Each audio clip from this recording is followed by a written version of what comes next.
कांग्रेस लगातार ये कह रही है कि नतीजों बाद विधायकों की खरीद फरोख्त की कोशिश हो सकती है। उसे हॉर्स ट्रेडिंग का डर भी है। इसी बीच ये खबर भी आई कि हॉर्स ट्रेडिंग के डर से कांग्रेस ने नतीजों बाद जीतने वाले विधायकों को फौरन छत्तीसगढ़ शिफ्ट करने का फैसला किया है। लेकिन अब कांग्रेस ने इस खबर का खंडन कर दिया है। कांग्रेस का कहना यही है कि उसके खिलाफ यह खबर प्लांट की गई है, लोगों के बीच अफवाह फैलाने की कोशिश हो रही है।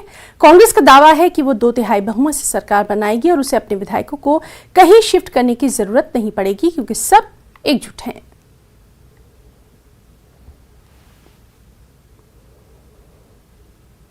डर की बात है, हमें किस बात का डर है?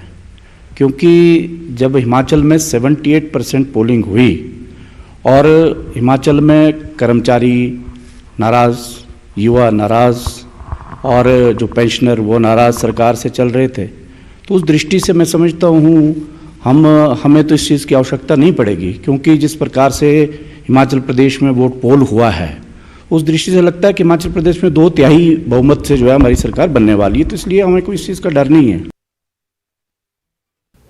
सोलन सीट पर अपने ससुर को चुनौती दे रहे बीजेपी उम्मीदवार डॉक्टर राजेश कश्यप ने अपनी जीत का दावा करते हुए कांग्रेस पर बड़ा हमला बोला है। राजेश कश्यप ने कहा कि धनीराम शांडिल ने सोलन के विकास के लिए कुछ नहीं किया, जबकि उनके प्रयासों से सोलन में कई काम हुए।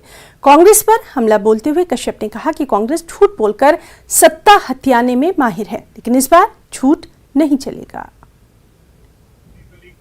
सारे अगर चुनावों में चर्चा रहा ओपीएस क्या जो सोलन में है या आपको है डैमेज कर पा रहा है? देखिए, एक ओपीएस एक ऐसा इशू है जो जबरदस्ती जो है थोपा जा रहा है। ये पिछले 20 सालों से आज इशू था नहीं, अब इशू डेवलप हुआ है।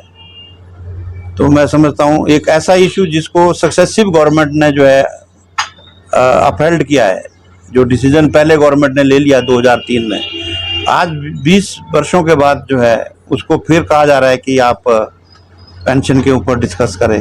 तो मैं समझता हूँ ये लोगों को जो है भ्रमित करने का इशू है और कर्मचारियों को भ्रमित किया है कांग्रेस के लोगों ने।